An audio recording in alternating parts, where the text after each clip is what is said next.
WPAT, Patterson. If you're over the age of 50 and considering buying an annuity in the next 60 days, I have some important news for you. Don't buy an annuity until you understand the pros and cons of annuities. A free book to help you maximize your retirement income from television host and three-time author Josh Melberg has been released. This book reveals little-known truths about annuity strategies in simple-to-understand terms. Grab a pen right now because we are about to offer you this free book that unlocks the 5 little-known secrets we believe baby boomers and seniors should know before buying an annuity. Call 800-948-6579 now, and you'll receive a free copy of Josh Melberg's book, Next Gen Annuity Strategies Revealed. As a bonus, we'll also send you a copy of The #1 Mistakes Retirees Are Making with Their Investments Today, and a free DVD on how you can get up to 33% more income in retirement. Call 800-948-6579 now. Again, that's 800-948-6579. Employees of J.D. Melberg Financial have the appropriate licenses for the products they offer. This is an important medical alert for anyone suffering from back or knee pain. If your loved one suffers from back or knee pain and have Medicare as your primary insurance, relief is now a phone call away. You can qualify for a pain-relieving back or knee brace at little or no cost to you. Call Nation's Back and Knee Brace Hotline today at 800-690-3015. You'll also receive free delivery. If you have Medicare, you may immediately qualify to receive your back or knee brace at little or no cost. We'll handle all the paperwork, work with Medicare and your doctor on your behalf at no charge to you. Stop living in pain because the brace you need is too costly. We also have braces available for shoulders, ankles, and wrists. You may be eligible to receive these items and more at little or no cost. Call Nation's Back and Knee Brace Hotline right now at 800-690-3015. The call is free and there is no obligation. Don't live with pain anymore. 800-690-3015. 800-690-3015. 800-690-3015. WPAT. The following program is presented by its producer, host, and sponsors.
asalaamaaleykum wa rahmatullah wa barakatuhu mbokki Sénégal mbokki New York mbokki États-Unis d'Amérique Babou Kane tey fii ci micro rajo APR tey ci àjjuma 8 décembre 2017 di nuyu ñëpp di sant ñëpp di rafetluwaat jotaay bi nga xam ne dañ ko def àjjuma bu nekk ci waxtu wi di santaat yàlla suñu borom ba mu ñu mayee kàttan toogaat fii di waxtaan ak yéen surtout ci li nga xam ne moo xew suñu réew donc di nuyu ñëpp di sant ñëpp di wax ne nit ñi aussi mun ngeen ñu déglu ci rajo bi mun ngeen ñu déglu seen téléphone 641 793 55 47 wala 641 552 87 62 wala amoon naa aussi bu dee amu leen chance déglu rajo bi en live mun ngeen ñu déglu aussi ci website bu mag boobu ñuy wax sunu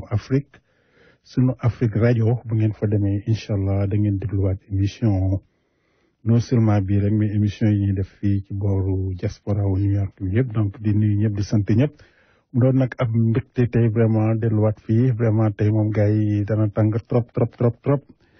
ma koy ñaan nit ñi nga xam ne dañuy amee crise wala di cardiaque vraiment wala ñooñu nga xam ne seen i xol day tàng rek bu ñu tuddee le président son excellence Macky Sall tey moom du seen bés dama leen ko ñaan rek tëj leen rajo yi ngeen dem ba ci kanam ngeen ñëwaat voilà donc tey dana saf lool vraiment assalamu alaikum bandiraɓe haaloɓe pular on calminama juurama goto men fof inde mum yettori mum min ndewi hen min calmini bandiraɓe hettoɓe radio ngoɗo wiyetego APR e kadi bismade yimɓe e surtout ñalawma hande o ko ñalawma belɗo vraiment surtout sen jii ko kewi leydi men to mawɗo leydi ndi ino aéroport kesa guddita to no vraiment nde ɗum jogori wonde hirde men donc emin ñaagui tan ko wayno samba si añom ɗum ɗon emin ñaagoma tan ñif radio ngo hamin gayna keɗoɗa kuuɓa radio ma par ce que hande mi sikkani seɗen kejje dingiral ngal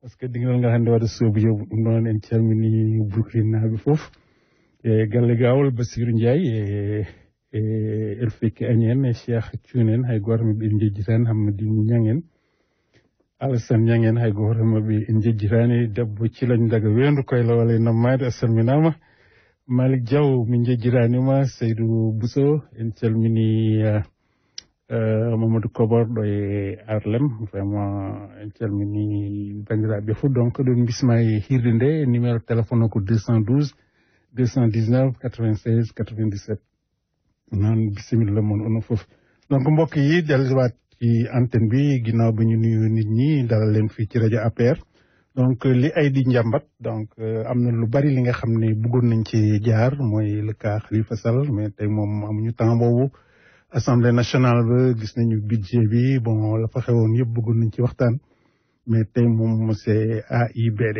donc muy aéroport international Blaise Diagne bi nga xam ne inauguré nañ ko démb macha allah Sénégal gi yëpp yëngu nañu fépp doomu sénégalais fu mu nekkoon yëngu na vraiment ñëpp kontaan nañu vraiment mobilisation ba fa xewoon macha allah tabarfakal sante ko yàlla sante ko aussi suñu président de la république comme moom ni mu ko waxee rek nee na du moom rek donc jaar na ci ñëpp mais loolu la fii lay xewee tey gars yi donc lu ngeen mën a naan rek xeeb naa ko donc bismillah di leen dalal fii ci rajo APR donc man la Baboy donc tout de suite sans tarder dañuy commencer rek dugg ci show bi voilà merci.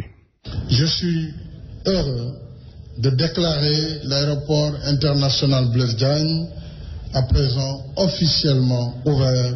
Je vous remercie de votre aimable attention.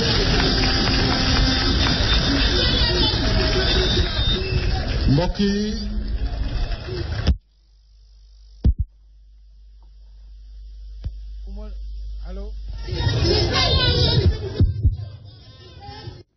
waaw mbokk yi ni nga ko déggee noonu la version wolof bi laa leen di tegal donc xam naa sama xarit yi foofu la ñu gën a confortable ku mel no bii mu mbub xam naa ne même bu ma waxee ne tëj rajo moom loolu du ko def donc bismillah gars yi. asalaamaaleykum mbokk Sénégal ginnaaw bu ñu sant yàlla subhaanahu wa taala julli ci sang bu tedd bi Seydina Muhammad sallallahu alayhi wa sallam ñu ngi am mbégte di taxaw fii tey ci Njaas ci makkaanu aéroport bii nga xam ni fukki at a ngi ni suñu réew di ci liggéey yàlla sottal liggéey bi tey ñu war ko inaugurer ba nga xam ne léegi mooy suñu aéroport national.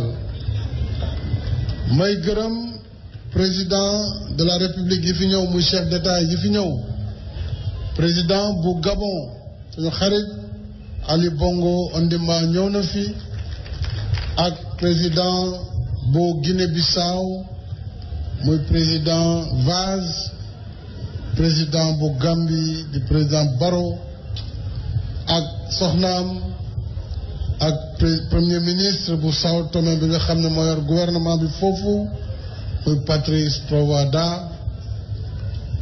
di gërëm invité Sénégal yëpp yi fi ñëw bari nañu ndax am na ñu jógee Espagne ci Tenerife ñiy jógee réew mu nekk ñëw bokk ak ñun bés bi kon ñu ngi leen di sant di leen gërëm waaye aéroport bi xam ngeen ni ñu ngi ko tàmbali ci mois de décembre 2007 boobaak léegi def na fukki at boobu nag président Abdoulaye Wade moo fi newoon moo lancé liggéey bi kon war nañ ko ci njukkal ndax réew da ngay liggéey léeg-léeg sumb bi nga mottali ko léeg-léeg mottali bi du la fi fekk ki la wuutu ñëw mottali ko réew noonu lay doxee.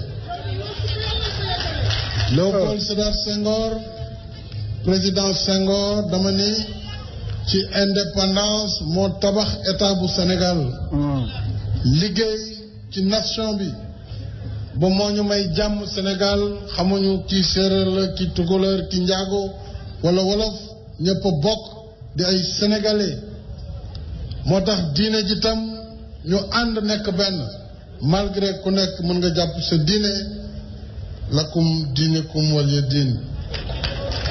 kon Senghor liggéey na ba dem président Diouf ñëw liggéey consolidé li fi Senghor bàyyi woon mu tombeek jamonoom mu def la muy def dëgëral démocratie bi jàll.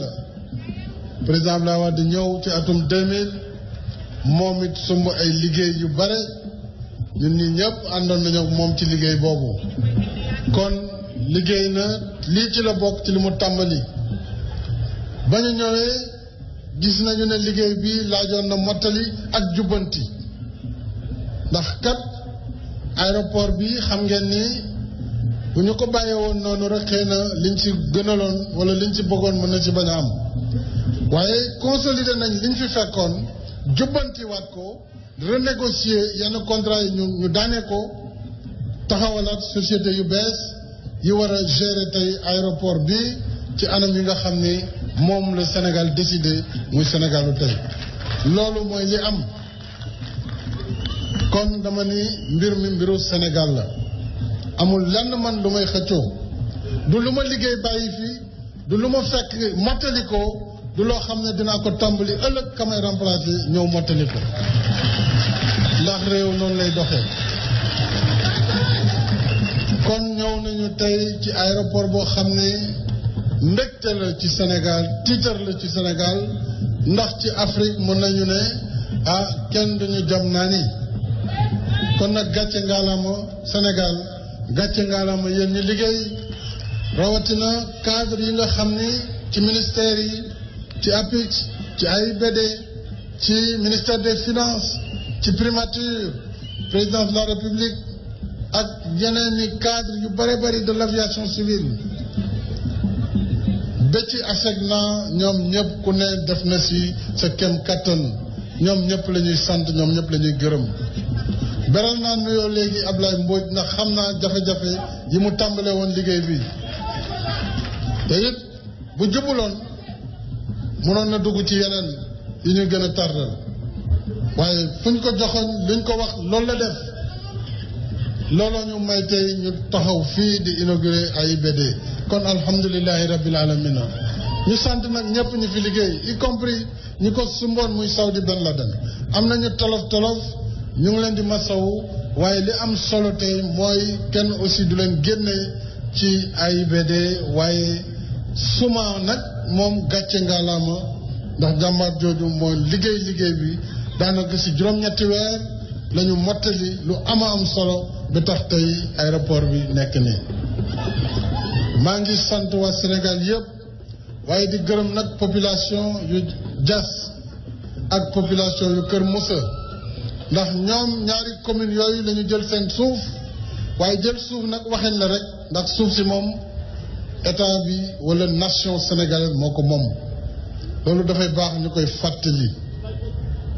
Sénégal dafa am un domaine national boo xam ne même état bi moomul suuf si état bu soxlaa dañuy immatriculer jox ko waaye ñoom doxal nañu patriotisme wane nañ ne avenir réew mi ci la ñu bokk kon gàcce ngalaama yéen waa Ndiass gàcce ngalaama yéen waa Kër Moussa gàcce ngalaama yéen waa Mbadaat waa Kacalit yéen waa Kesu Xat njoko njal kontaan nañu lool ci seen taxawaay moo tax aéroport salon d'honneur bi ngeen ma wax nangul naa leen ñaan boobu dinañ ko tuddee salon d'honneur Mbadaat d'ailleurs Youssou Ndour foog naa am na benn wëy ba doon wëy Dakar gi ci yoonu Mbadaat xaw ma nag ndax Mbadaat bii la wala beneen Mbadaat la Dakar gi ci yoonu Mbadaat yaa ko waxoon kon waa Mbadaat am ngeen Dakar am ngeen salon d'honneur am ngeen aéroport loolu mooy wane ni population yi ànd nañu ak état bi te it kontaan na ci ni nga xam ni noonu la gestionnaire de l'aéroport muy laas nag mooy Limak AIBD Suma jël nañu ay liggéeykat yu jógee ci gox bi formé leen dugal leen ci aéroport bi lu jaadu la nañ ko yàggal nag. Je voudrais le dire en français, remercier l'opérateur sur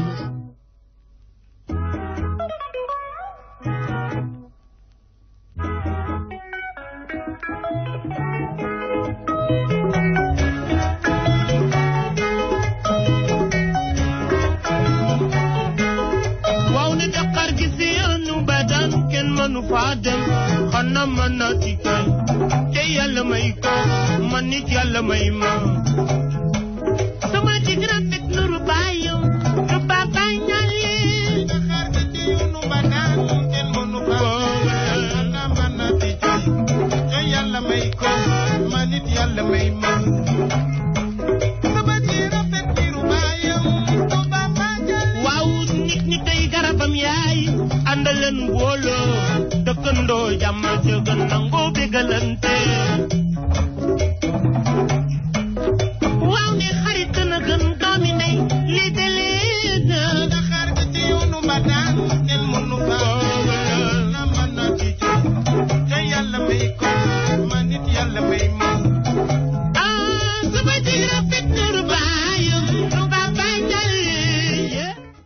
waaw gars yi yéen a dégg loolu Dakar ga ci yoonu Mbadaan kenn mënu faa dem donc am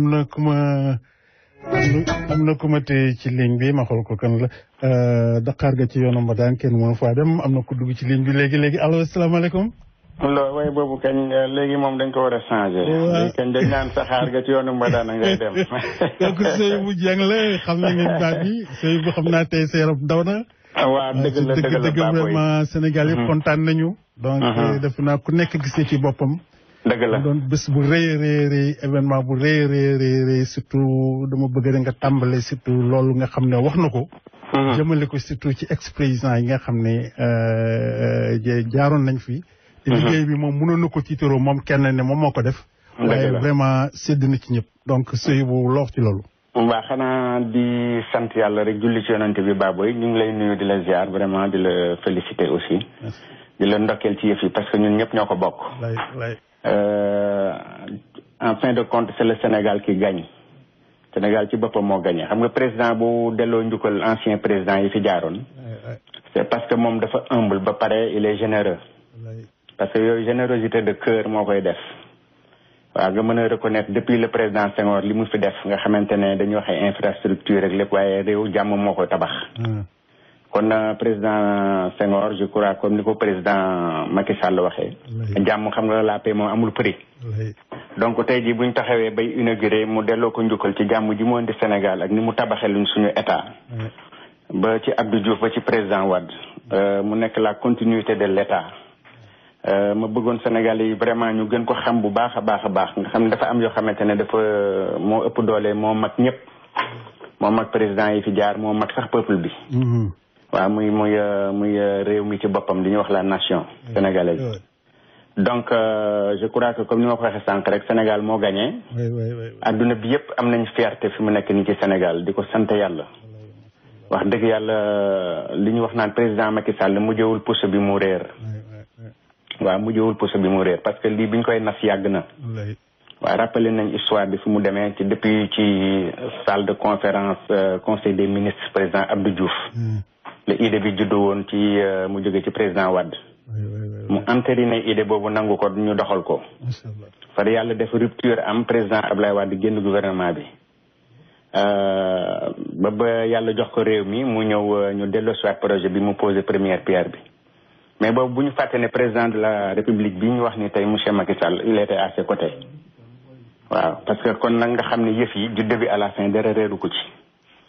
moo tax bi mu ñëwee nii liggéey ci liggéey bu am solo comme ni mu ko waxee nii bu fekkonte ne li mu fi fekk la bàyyi woon noonu rek tey jii duñ fi toog di inauguré. macha allah. waaw parce que gis nañ ni yëpp li fi jot a jaar. loolu tax ñu fi nekk di wax ak waxaat. allo. donc Seydou vraiment introduction bi kii na dal na. léegi li ma bëggoon wax aussi xam naa ne monde entier tey foo dem. ci adduna bi lépp li ñuy wax rek mooy AIBD. aéroport international bu Sénégal donc partout dans le monde surtout fii aux États-Unis d'Amérique. am na benn news paper bi ñuy wax New York Post amul benn Sénégal. New York Times moo gën a rëyati voilà donc wax na ci def na ci article bi nga xam ne macha allah am na lu mu gën ci Sénégal. et puis aussi joxe ci aussi seen vision dans le futur léegi naka nga may sama. waaw loolu bi ma liiree article bi vraiment bi ma ko gisee sama xol dafa gën a sedd quoi parce que. xam nga ñoom bu fekkente ne c'est le pays le plus développé du monde bu ñu gisee réew moo xamante ne nekk na réew mu ndaw population bu tuuti mais ñu xam ne seen ambition dafa rëy ba pare vision ki ko jiite ak leadership bi moom la ñu jëkk a apprécier parce que tey bi bu ñu taxawee bay tëkkale fii aéroport bi bu Sénégal da ko tëkkale ci aéroport yi gën a mag ci àdduna bi te ñi ko def di waa les américains kooku du lu ndaw waaw nee nañu wane nañu ne leadership bu Sénégal mu ngi déterminé wu de plus en plus ci dans la sous-région ak continent africain bi yëpp. kooku nañ ko sant yàlla parce que ki ñu yore daf liggéey moo ko tax a jóg parce que moom dafa foluwul. waaw ba pare léegi Sénégal jege gi mu jege ak Amérique yi les Amériques kooku daf ñuy joxaat beneen avantage. xam nga ñoom yàgg nañu soxla. ñoom américains yi Sénégal rek la ñu wër. absolument Sénégal rek la ñu wër parce que li ma lay wax ni du lu ndaw daal ay projets yu mag a mag laa lay wax ni même bi ñu commencé di dem ci lune ba léegi. lañ gis ne la position géographique ci terre bi fii ci Sénégal. c'est unique. loolu lu ñu yàlla sédd la léegi pétrole bi ñëw dugg si. ak gaz beeg ñam-ñamaan yeeg yooyu nañu am yaakaar te rafetal xol yi. nga xam ne lu yàlla def moom jaam mënu ci dara. lenn rek laay métitlu. mooy que bu ñu amee des présidents yu ñëw ci ñu xew-xew bu toll nii. suñu ancien président bi nga xamante ne moo teg première pierre bi. taxawaayam foofu rafetoon na fa. oui parce que. loolu c'est important c'est important. parce que xam nga peut-être que. toogoon na fi depuis élection yi boobu léegi mu ngi toogoon. voilà ci réew mi di xaar bàyyi na ba à une semaine. de l'inauguration ne bon for bagaasam ndànk kenn yëgul. dëgg la loolu tamit d'une part. non c'est à déplorer parce que wax dëgg yàlla dafa am loo xamante ne dafa raw mbiru politique parce que politique dafa am fu mu yem. dafa am loo xamante ne comme ni ma la waxee sànq nation bi moo ko moom bu ci defee li mu ci def nii ba mu fekk muy dund fi nekk ci kaw suuf ba affaire bi kii nii waroon na ñëw rehausser de sa présence mu ñëw toog foofu wane ne réew mi moo leen ñor bu ñëwoon rek Abdou Diouf dina ñëw. absolument mais Abdou Diouf mënul ñëw foofu te sànq Ablaye Wade ñëwul kooku ça sonne la mal aux yeux. absolument waaw dudul rafet. waaw kon nag war nañuy sóoraale réew mi di sóoraale naan la nation di sóoraale mais nag li ci kanam raw li bët. Seydou dama lay téye ci ligne bi mais gis naa ñu bëree bëgg nañu wax ci sujet bi. waaw c'est ça yow tamit nga wax ak ñoom quoi am na ku nekk ci ligne bi salaamaaleykum sëñ bi. asalaamaaleykum. waaleykum asalaam wa rahmatulah. Macky Sall lim def dafa rafet. et puis li ko ci gën a neex sax mooy nite gi mu nite. ndax dafa wax ju rafet. amul fu mu ko jëmee fu ñaaw amul fu mu ko jëm fu rafet wax foofu Sénégal commencé ba egsi fi mu egsi. li ma ci gën a neex nag mooy fi mu mujjee daf ne man mi sax dinaa defal loo xam ne nii keneen kay ñëw moo koy àggale. dëgg la loolu c'est noble la dafa rafet. loolu moom la ci gën a neex ah. mais te loolu la ci noonu sax c'est la vérité moom ni mu ko waxee. waaw sëñ bi xaaral ma jël keneen. salaamaaleykum. waaleykum salaam. kilifa diine. sëñ bu ñuy ñaanal yàlla rek Sénégal yàlla def fa jàmm ja yokku. amiin yaa rabbal aalamiin. Macky Sall nag yàlla dafa ànd ak moom ci lu bare. ndax quatrième bi mu doon. quatrième président. dégg nga quatrième président la doon. muy premier président dans l'histoire du Sénégal ku boobu électionné benn yoon nekk président de la République. amul dans l'histoire yëpp a nekkoon ñëpp dañoo demaat. moom mu dem premier nekk ko. li mu doon ñaan yàlla yëpp yàlla defal na ko ba tey jii lii. mu dem il reste dans l'histoire bu nga xam ni fu mu wane rek ndam suñu digganteeg Gambie wane na fa ndam suñu digganteeg Sénégal àdduna bu këpp wane fa ndam ñu juddoo Sénégal jànge Sénégal te fekkee soxna Sénégal yaroo Sénégal nekk président Sénégal. jóge ca kaw ga dikk xam nga ni kooku yàlla na ko jàppale. wallaay yàlla ko yàlla gën a yokk jàppale. amiin yaa rabbal aalamiin. amiin Sénégal ñu jàpp yokk. jërëjëf. amiin kilifa merci beaucoup. salaamaaleykum. salaamaaleykum wa rahmatulah. waaleykum salaam El Hadj Ousseynou. waaw ñu ngi lay ziar. waaye ñu yàlla na ñu ngi ziar. di gën a bëgg di am kontaan bu baax rek. wallaay. vraiment di ñaanal Macky. réussir li mu def. li Sénégal ñëpp ko bokk. wallaay. xam nga kii wax. ak kii jëf ni róolu moom day jëf. waaw dëgg la. na Macky depuis ba mu commencé ba léegi. may ñu ko jàmm lu nekk dégg na ko. wallaay. dem nga jaam nga noxoor nga. mais mi ngi liggéey rek toppatoo kenn. waaw loolu am solo. loolu xam nga li am solo mooy wane preuve. waaw te moom dafa wane preuve. dëgg la. ku mu nekk wax lu la neex. ak noo ko déggee nag ak noo ko gisee. wallaay. waaw parce que Sénégal jàmmi Sénégal ñëpp a ko bokk. wallaay. bu nekkee defee lu baax nangul ko lu baax. waa defu fi dara. nangam. lu ne dégg nañ ko. wane na preuve lii daal li ngi ñaan yàlla na ko yàlla dimbale. amiin dëgg la mën naa muñ. xam na gore na jàpp na njàmbaram. mën naa jégale lu nekk dégg na ko mais taxul mu def dara bi ñu ko góorlu. dëgg la waaye nag Baboy. waaw bisimilah. nga def deuxième mandat nag su paree. ngeen ñamal AFP nag wala PS. amul benn problème walaay mérité ngeen ko. na def ñaari mandat mu jeex ngeen ñamal AFP. te danañ ci jàpp wala PS. loolu danañ ko def jàpp ci mu dëgër këj. Ousseynou Konté merci beaucoup. waaw jërëjëf merci. salaamaaleykum may ma kii. waaw maaleykum salaam. kontaan rek fi mu ne ci célébration la ñu nekk. dañuy célébrer dañoo bëgg dañu kontaan. wax ci bari li Ousseynou Konté wax rek bu ma jeexalee deuxième mandat ñoom ñu jël. amul problème ci loolu. waaw kilifa li mu wax aussi yëpp rafet na gis nga Gambie. bon ba ñu mësul woon a mën a dem. fare feñe yàlla def na digganteem ak Barrow rafet na ba pont boobu dina fa ne fare fe yoonu Gambie liggéey yoonu Casamance yi gën a oyof jërëjëf ma bàyyi ñeneen dugg merci Rigui merci jaajëf kii xaaral ma jël kii rek après ma dalal parole salaamaaleykum allo salaamaaleykum waaleykum salaam man Gambien la kontaan naa ci mbir mi lool. waaw jërëjëf dañ koy ñaanal rek mu yàlla yàggal ko fi mu gunge Barrow. amiin yaa Gambien itam ñu mën a roy ci Sénégal. waaw dëgg la benn nation la xëy na sax bu ñu temps bi maye léegi danañ fi teg kii Barrow aussi quoi. waaw di ngeen teg Barrow waaw incha allah waaw. donc thank you very much waaw. voilà c'est ça. Seydou liñ maa ngi xonk ci de gaa ngi bëgg a waxtaan ak yow de. waaw mais ñëw nañ waxtaan dañu doon. wala en même temps rek mais nañ waxtaan. salaamaaleykum. allo salaamaaleykum wa rahmatulah. waaleykum salaam. kooku de Diop la ma. waaw moom la de. kon la waaw moom la de. sama gars yi maa ngi leen di nuyu. waaw ñu ngi lay fay ziar bu baax a baax. di rafetlu seen liggéey. di rafetlu seen liggéey am kontante bu baax. ci seen émission bi tey macha allah. wallaay donc lii franchement day wane ni rek. gis ngeen président Macky Sall. tey vision bi mu amoon pour Sénégal depuis waxuma sax 2012 mais depuis avant 2012 ba tey. li bokk na ci li koy firnde. dëgg la te gis nga Sénégal. maanaam balaa ñuy gën a xam njëriñu aéroport bi. ak njëriñu désenclavement wu Dakar. le fait que ñu jëlee yenn sociétés yi ak structures yu bëri. yóbbu ko jam ñaar yo gis nga fekk ay année ci kanam bis bu ñu yàlla mayee talal fekkee. bu boobaa ci la ñuy gis vision. bi nga xamante ni nii le président Macky Sall amoon na ko pour Sénégal. te lii sant yàlla la. lii maanaam Sénégal yëpp dañ ko rafetlu dañ ko war a ànd rafetlu. waruñu sax xool affaire kii parti bi la nekk. wala kii parti bi la nekk. parce que tey gis nga sous région bi tey gis nga dox naa daje ay nit ci dëkk bi. ñoo xam ne duñu ay sénégalais. ñii daje naa ñaari nit kenn ki malien la. kenn ki gambien la. mais dañu magnifier acte bi nga xamante ni nii moom le président def ci aéroport bi franchement te bu ñu fàtte ni kat le président bi mu ñëwee ay travaux aéroport bi c'était fait à moins de 25%. donc moom bi mu ñëwee il l'a complété à plus de 75%. c'était pas évident c'était pas évident.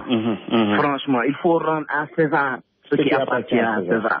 Franchement maanaam reconnaître jëf ju baaxu nit du yàq dara yow du yàq dara waaw franchement li àdduna yëpp ko rafetlu kontaan naa si franchement te l'émission bi rafet na li ngeen def nii tey franchement laal na xolu ñëpp daal merci Mohamed Alioune yow yaa ngi ci biir Alioune Diop Alioune merci beaucoup Alioune merci beaucoup Alioune Baboy waaw sooy bu may ma jël kii rek kenn kii rek après ma jox la nga wax allo salaamaaleykum maaleykum salaam Baboy waaw bismillah Cheikh bi ñu ngi leen di ziare. waaw ñu ngi leen di nuyu bu baax. yàlla na suñu njëglaay. amiin yaa rabbal aalamiin. kenn mënuloo ko ca yóbbu yeneen topp te lépp ñu ci jàmm. yaa rabbal aalamiin ñëpp ñu njëriñoo ko incha allah. même Baboy man li ma xam naa ne dana yow laa koy kii nga àggee ko njiitu réew mi. muy ginnaaw aéroport bi pare na. taxi ñu ci tegoon pour billet yi. mu tegg ko mën na ko teggal woyofal na ko. waaw gis nga kooku. bal maag la xam naa ne bal maag la ko rek taxi kon xam naa ne danga ko leer taxi sama góor gi tegoon. pour tabax aéroport bi. moom mu dimil na ko billet yi woyof seen bi yow xam nga ne bu yàgg nga jóg Sénégal xam nga billet yi ni mu toll. ndax dëgg la. nu mu gën a woyof ci ñun gën a baax. non loolu dëgg la quoi loolu dëgg la. loolu moom ànd nañ ci. loolu la amoon lu ma ci wax ndax moom lépp Sénégal moom dana dem ba ko fi. te yeneen yi fi ñëw tam aussi. dëgg la ko fi fekk dana ko àggale ba ko fi. waaw Seydou lépp fi waay bàyyi daal yàlla na bàyyi suñu jàmm ja fa am day fa mag di bàyyi daal. yàlla na fépp sax ba dàkk. waaw incha allah rabbi. voilà Seydou sa commentaire ci gars yi wax nañu. waaw gars yi li ñu wax noonu loolu rafet la parce que doléance moom mënta ñàkk. waaw président je crois que moom lépp loo xamante ne mu ngi dimbali doomu aadama bi.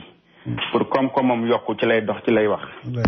waaw dafa am loo xamante ne domaine am la am loo xamante ne du ci domaine am. parce que ñun war nañu xam ne affaire billets yi aussi c'est pas le gouvernement qui décide. mais les compagnies aériennes te ñoom it aussi seen li nga xamante ne moom la ñuy dépensé ci lañ koy falal dikki moo tax muy yéeg a ko wàcc. mais Seydou gis nga foofu man am na lu ma ci bëgg a wax parce que xam nga xaalis bi li ñuy wax fii yëpp ci dépense li ñuy dépense ci aéroport bi. bon li ñuy wax fii yëpp déggoo ci benn yoon sax ñu nekk billets yi dañ ko yokk foofu la ñu jëlee xaalis bi. wala carte yooyu ñu doon jaay fii nga xam ne boo defoon $10 da nga ci am 50 minutes. mu wàññee ko ba mu nekk ay 5 minutes. yaa ngi fàttaliku période bu métti boobu. waaw dañu gëm la woon que ne xaalis boobu foofu la jëm. mais en réalité li ñuy wax fii yëpp kenn waxul ne xaalis boobu foofu la dugg. donc loolu beneen débat la.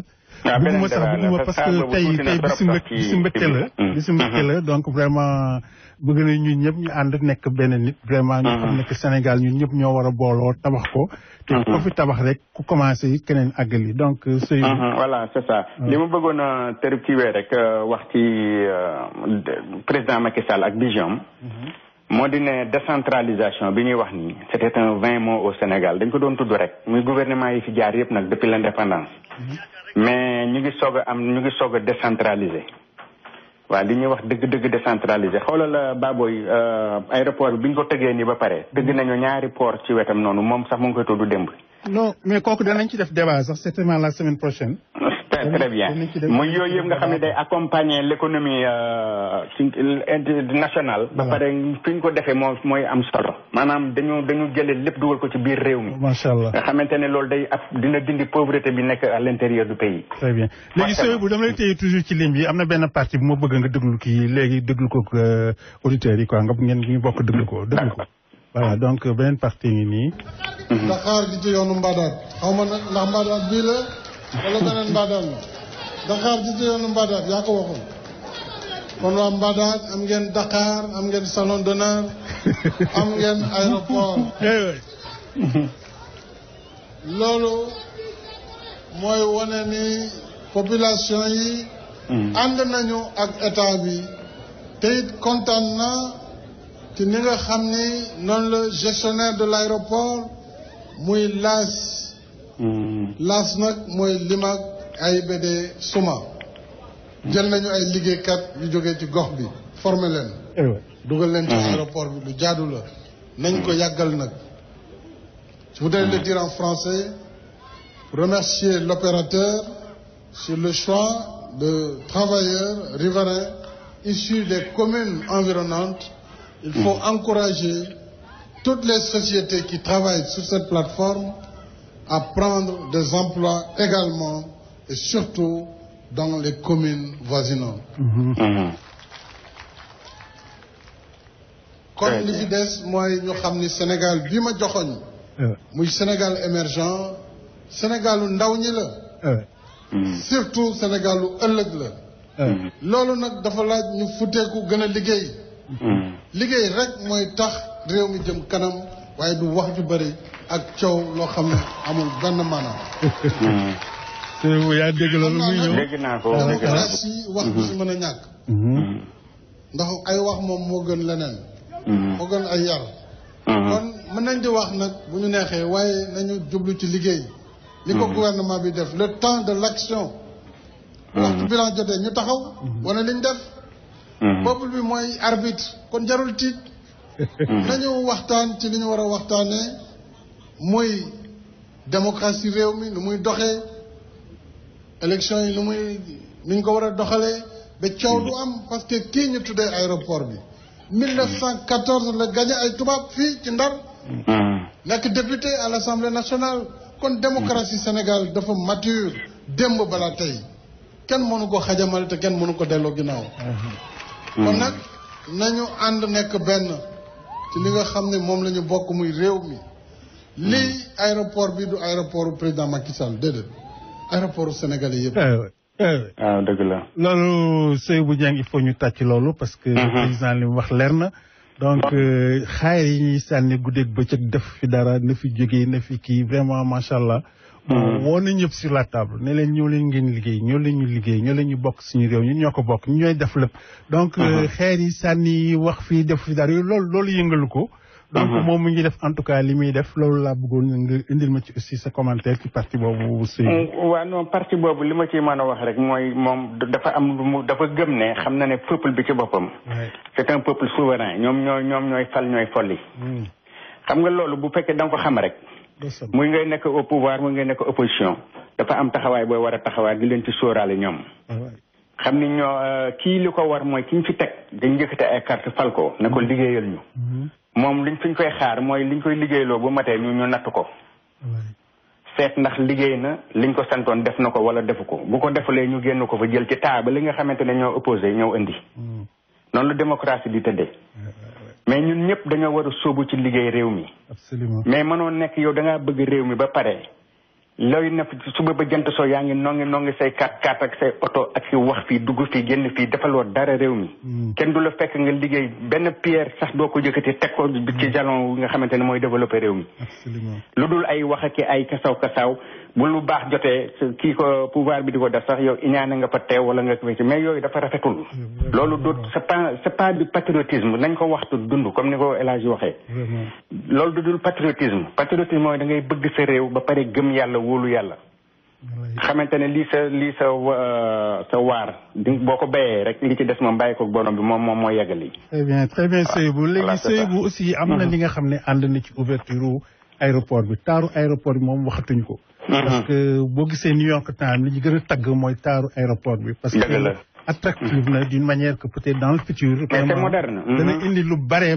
li nga xam ne ci cadre développement la parce que qualité bi c'est très important léegi aussi am na ñaari avion yi nga xam ne avion yu ndaw la yi nga xam ne ay avion yi nga xam ne ñu ministère bi bu Air Sénégal voilà Air Sénégal bi nga xam ne lancé nañ ko AS voilà léegi loolu mooy def transportation régionale bi ak aussi sous régionale bi mooy région bi fii mooy comment ça s'appelle les Mali les Guinée Sékou Touré Guinée-Bissau Guinée-Conakry yooyu voilà c'est ça sous région bi mais am na aussi yeneen ñaari avion yi nga xam ne ñu ngi ci yoon wi di ñëw voilà que ñaari avion yu ndaw yi salon bi amoon Bourget foofu lañ ko commandé mais am na beneen salon aussi bi nga xam ne amoon na Dubaï boobu aussi am na ñaari avion yi nga xam ne mooy commercial yi mooy avion yu rëy yi nga xam ne ñooy def transportation yu rëy yi mooy 350 passagers lay jël voilà léegi loolu sëy bu lancé encore aviation bi nga xam ne vraiment tey Sénégal dugg na vraiment ci beneen àdduna bi nga xam ne vraiment li muy wax émergence donc vraiment émergence baa ngi nii émergence foofu lay tàmbalee sax sur la mobilité. en dehors de ça aussi am na juróomi aéroport yi nga xam ne local. voilà dañ ko war a régional. voilà yi nga xam ne aussi ñu ngi leen di seen investissement xaalis bi am nañ ko ba pare. donc li des rek benn bi soriwuma man yàlla na ma. waaw mooy lëkkale bi rek mooy Matam. beneen bi Saint-Louis Kédougou ba Ziguinchor yooyu yëpp vraiment. macha allah dana doon beneen beneen ëpp bi nga xam ne vraiment c'est le développement quoi vraiment. dëgg la waaw sooy bu allez-y. voilà c'est ça xam nga boo amee aéroport international yu rëy yu mag nii. da ngay am lu mel ni La Guardia ci wetam. waaw parce que kooku mooy le vol aérien local. absolument. waaw parce que bu ko defee parce que yëpp xam nga lépp loo gisee transit la. transit la bu saxaar express bi di daw fële avion yu ndaw yi dem di desservir fële ci aéroport bu mag bi. maanaam yi fi day dox parce que mobilité boobu moo yor économie réew. yaa ngi dégg booleeg autoroute yi Ila Touba fu nekk ñu kii bu ko defee. réew noonu lay dawee président dafa bokkul ak ñoom vision. moom fu sori lay xool te incha allah rabbi fu mu bëgg a yóbbu réew mi mooy dafa bëgg a développer Sénégal ci boppam. macha allah parce que même New York Times bi ngay wax nii sax même le plan Sénégal émergent bi ñuy wax nii sax tudd na ko. waaw tudd na lépp bàyyiwul dara parce que dañ ko jàng ba léegi ñu ngi ciy soog a wax ñoom parce que ñoom balaa ñuy wax dara dañu laal teg seen baaraam ba gis. voilà léegi sëy bu tegal foofu sa baaraam xaaral ma ñëw. tegal foofu sa baaraam ma ñëw. voilà donc gars yi maa ngi ñëwaat soriwuma dafa am lu ma bëggoon maa ngi ñëw donc maa ngi sëy bu ñaa ngi ci ligne bi donc beneen partie bi rek laa leen indi. réaction mais juste résumer en 30 secondes les propos du chef de l'État. waaw am na ku may woo mais kooku ci ligne bi la may woowee xam naa dafa bëgg a dugg. xaaral ma jël ko. ah d'accord defe naa Cheikh Diakhoumpa la Cheikh Diakhoumpa. salaamaaleykum. essayé nga rajo yi ba sonn mënoo dugg nga woo ma sa portable mais amul problème benn la Cheikh Diakhoumpa yaa ngi ci biir. xanaa kontaan nag rek. vraiment loolu moom bëlee su ko bañ a wax. vraiment félicité président vraiment ci li mu def. ak ñàkk ci ñaan gi mu ñàkk ci ñaan. wallaay. bon daa am waajoo xëy ne damaa interpellé woon ne ma daal di nga ma aéroport bi ubbi na ba pare kenn tuddul Ablaye Wade. ma ne ko Ablaye Wade ba léegi su ko bañ a tudd ndax aéroport bi 2007. la commencé. 2007 Ablaye Wade moo fi ne woon donc ba léegi su ko bañ a tudd. léegi te wax dëgg yàlla mu tudd ko ci tuddin bu rafet. macha allah vraiment. macha allah vraiment. man daal ma gërëm leen sant te de leen félicité daal te xam ne lii daal moom vraiment. lenn rek ma ci xaw a naqari de. yeneen nationalité yi nga xëy ne du ñu ay sénégalais. ñoom ñu kontaan ci affaire bi trop. absolument vraiment am ay sénégalais yoo xam ne si boo leen ko waxee boo leen ko tuddee ñu dum mooy. man daal loolu ma seen xol tàng. man loolu moo ma si naqari. loolu la si affaire bi c'est pour le Sénégal. d'ailleurs sax ñu foofu la buy dem du yóbbu aéroport bi kenn du ko yóbbu fi lañ ñu koy bàyyi. lay dëgg lay joxoon ko. vraiment man de loolu dong ma ci loolu dong da laa ci am ci lu ma naqari waaye nag ñoo ngi félicité ñaan yàlla. buy dem bàyyi fi loo xamante ne nii luñ mën a teg loxo la aussi. te yaakaar nañ ko ndax Ila Touba bi bu fekkente ne bu déwénee bu ñu màggali jaar ci incha allahu rabbi. loolu. beneen point dana nekk boo xamante ni duñ ko link ak kenn moom. merci. waaw loolu la quoi jërëjëf nag. loolu merci mënuma ñàkk bañ a sargal quoi. merci Cheikh Diakhoumpa donc Cheikh Diakhoumpa moom xam na shortcut bi parce que ligne baa ngi xonk cur mënuñu dugg foofu loolu tax ñu jaar fi mais sooy ba comme ni ma la ko waxee woon rek ma jël beneen partie fii tuuti rek comme ça ñu continuer allo sooy bu yaa ngi ci ligne bi. je crois que voilà. La voie du développement. Réaction yu ñuy jox mais juste résumé en 30 secondes. C'est vous deuxième partie baa ngi nii troisième partie l'hommage à ses héritiers. Voici Ali Bongo. Pour le Sénégal, mais pour nous tous. Nous sommes tous les pays africains engagés sur la voie du développement. Nous-mêmes, nous allons, Inch'Allah, d'ici 3 ans, aussi inaugurer notre nouvel aéroport. Et donc, vraiment, c'est formidable de voir des projets comme cela qui aboutissent et qui nous permettent d'être beaucoup plus concurrentiels et surtout pouvoir aussi avoir autour de l'aéroport beaucoup plus d'activités d'industrie. Donc, encore une fois, bravo au Sénégal. Cette vision du président Macky Sall, vous la voyez comment? C'est la vision qui est la bonne.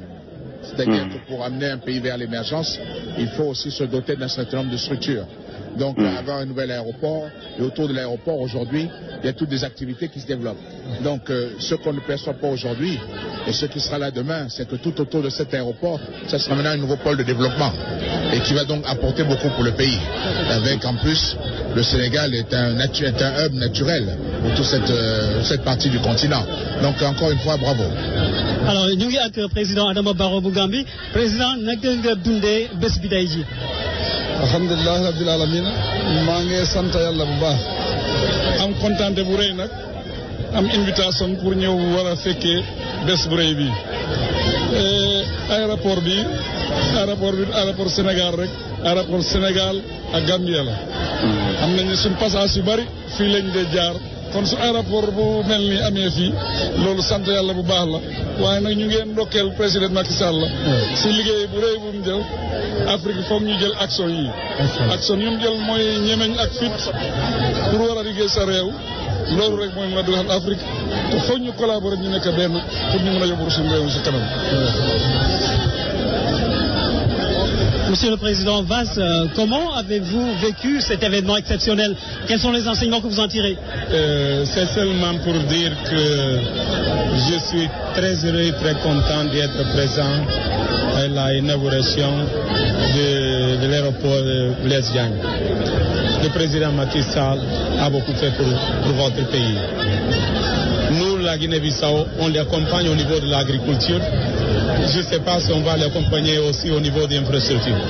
Mais félicitations pour le Sénégal et pour le peuple du Sénégal.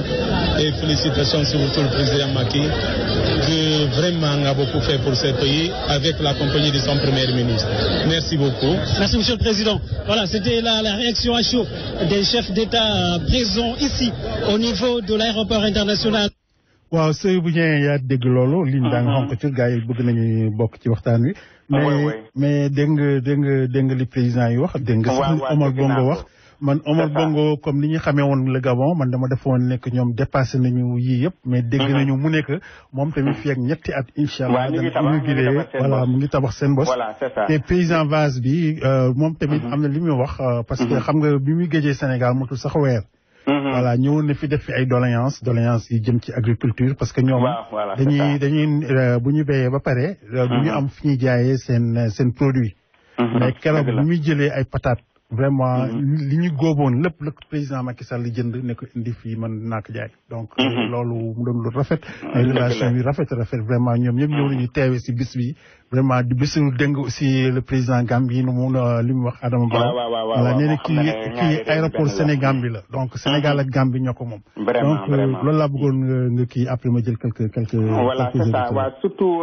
président Bongo boobu sax bu Gabon dafa am wax du am solo lu mu wax te fekk foofu laa doon ubbee sax sànq ci kii bi mooy nee na aéroport waxuma la importance aéroport mais zone industrie yi koy wër aux alentours. xam nga ci laa doon cité le port de Ndayane bi. Ndayane waaw. Ndayane ak port minéralier de Bargny. Bargny bi oui. xam nga yooyu yëpp actuellement nii ñu ngi leen di war a inauguré fii fekk 2018 incha allah. incha allah oui. donc mu xam ne kon donc ñoom seen vision président yi gàcce ngalaama. incha allah mooy kii bi du bijou buñ teg noonu rek mais aux alentours la koy lëkkaloo ak la koy wër yooyu yëpp ay milliers de milliers d'emplois lay doon maanaam yooyu yëpp ay facteurs la yu ñu war a tenir en considération. allo. allo oui Seydou avocat Macky moo nekk ci ligne bi. waaw avocat dama ko dégg. waaw mu ngi noonu ci ligne bi. asalaamaaleykum. waaleykum salaam. waa booy Seydou maa ngi leen di nuyu di leen siyaare. mais bu la ñamat Sénégal New Sénégal avec Macky. New Sénégal avec Macky waaw boobu du benn. waaw tur bi nee naa leen wax naa ko bëgg dem tur bi dañ ko changé. New Sénégal léegi nekk New Sénégal. beneen Sénégal la ñu nekk. yal na yàlla dolli sutura ak jàmm ak salaam ak xéewal yal na yàlla barkeel lépp yàlla nañu jig. incha allahu taala bu soobee yàlla gisaguñ dara incha allah. dëgg la lu ko gën a kii dinañ ko gis incha allah xéewal yi yàlla baax na te wax dëgg yàlla li am solo mooy góorgóorlu rek te mi ngi góorgóorlu yàlla ko yàlla jàppale ci barke alxuraanul karim mi ngi góorgóorlu rek am yàlla moom yàlla dong moom mën a def lépp batal lépp doom jàmm du moom sabablu rek ak dañ sabablu rek waaw man nag kontaan naa ci ni mu wax ci président Wade comme ça ni mu ko waxee noonu réew moom sa waay kii la kii waaw da ngay commencé li foo yem bu ëllëgee keneen jàkka yi jumaa yi fi nekk yëpp ña ko commencé woon àggale wuñ ko kon nag nañ gëm lu yàlla loolu mooy fi yàlla teg bis ku yàlla ne jeexal na bu boobaa it keneen ñëw rek incha allah mottali la fa kooku defoon président Wade wax dëgg yàlla moo commencé woon kenn mënu ko cee génne vraiment daal nañ rafetal mbir mi daal mais kontaan nañ mais ne Sénégal moom New Sénégal la léegi moom bu kenn waxee Sénégal Macky waaw boobu dégg nañ kon nag Baboy kontaan nañ maa ngi nuyu ñëpp waay ok avocat Macky kontaan nañ ci yow bu baax a baax merci beaucoup merci beaucoup allo allo waaw salaamaaleykum waaleykum salaam Macky Sall du dara waaw d'accord national bu Blaise Diagne allo waaw ok baba dañuy am yaakaar rek ni Pape Birame bi nekk fële ci tribune officielle bi dina am quelques réactions yu ñuy jox mais juste résumer en 30 secondes les propos du chef de l'État, le temps de l'action, l'hommage à ses héritiers. Voici Ali Bongo. Il a lancé un appel solennel pour que tout le monde se retrouve autour de l'essentiel. L'essentiel, c'est de travailler pour amener le Sénégal vers l'émergence. L'échéance, c'est bien sûr 2035, mais vu le rythme, vu l'évolution de la situation... waaw Seydou nekkit pas am na aussi keneen ku muy jënd. waaw d'accord waaw. asalaamaaleykum. allo salaamaaleykum Baboy. kii Sala la. Baboy ñoo ngi kontaan de. vraiment Sala moom xam naa ne tey moom émotion bi moom mënoo ñàkk dugg. kontaan waaye critique yi daal du ñàkk. du ñàkk critique yi moom kenn mënu kaa bañ mënu ñàkk pour mu am waaye nag. sant yàlla rek. ñu ñaanal ma ci rek ñu kontaan ci lii vraiment événement bi neex na trop vraiment. gis nañu daal vraiment. bu ñu toppatoo critique yi du dara. du dara il faut ñii dañuy kontaan ñii duñu kontaan du dara Sénégal day jëm kanam rek. kontaan nañ rek na yow. merci Salam merci beaucoup merci beaucoup. jërëjëf. voilà mais gis nga Baboy. sëy ba xaaral. salaamaaleykum. waaw kii moom defe naa day kii rek quoi salaamaaleykum.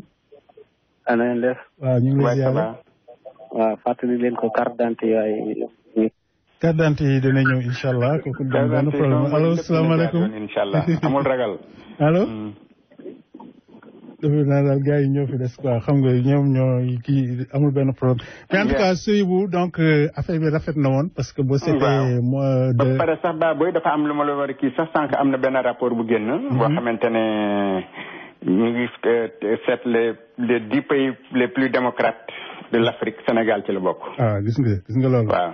donc 10 pays parce que ñaari sondage la sax ñaari étude la ñaari yëpp boole nañ Sénégal ci les 10 wala les 6. waaw.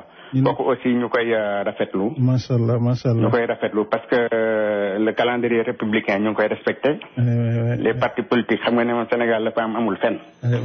waaw lu neex waaye wax lu neex waaye def dem na sax ba xaw a ëpp nag. loolu Sénégal rek la am. waaw loolu la daal. waaw bu pare ñu naan démocratie. démocratie foofu la am te ku def ku weddi yoon aussi ñu teg la ci yoon rek. donc Seydou donc merci beaucoup vraiment kontaan naa. waaw kontaan naa waaw. et puis vraiment ça va vraiment kontaan nañ trop quoi. donc merci beaucoup waaye vraiment ñu ngi lay féliciter di la remercier bu baax sa liggéey. merci Seydou merci Baboy. salaamaaleykum. dañuy caaxaan allo salaamaaleykum. maaleykum salaam. waaw ñu ngi lay ziare.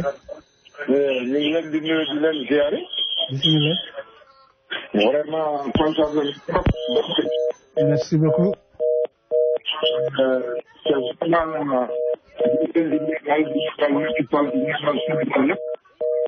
doo defaraat sa téléphone bi leerul bu baax quoi. allo. allo. allo. allo. allo. allo oui. salaamaaleykum. maaleykum salaam wa rahmatulah. nga ziare. waaw ça va bisimilah. waaye kontaan trop lañu def. macha allah macha allah. mais gars yi ñoom dañoo car bloquant dañu doon bàyyi mu jàll rek comme moom lañ bëgg. loolu foofu loolu moo doon kii bi quoi pexe bi quoi. solution boobu rek fi desoon. comme ñoom 35% lañ mos a am naka jekk. merci beaucoup. voilà gars yi xam naa ne liñ baa ngi xonq cur mais aussi il faut ma tegal leen kii ngeen xam ne mooy Polel Thiaba negri si daaw mu ngi fi woon ñëwoon na fi gan siñu donc ñëwoon seet si ma sama géelu bopp la samay géelu maam donc moom it am na lu mu wax jëmale ko ci son excellence le président Macky Sall donc loolu nag il faut que ma séddu ko ak nit ñi c'est important donc loolu rek la lu dara c'est ça le Sénégal donc maa ngi koy indi moom lay indi nii quoi moom lay voilà donc voilà c'est parti.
Mama Sangor oko Polel musika hepini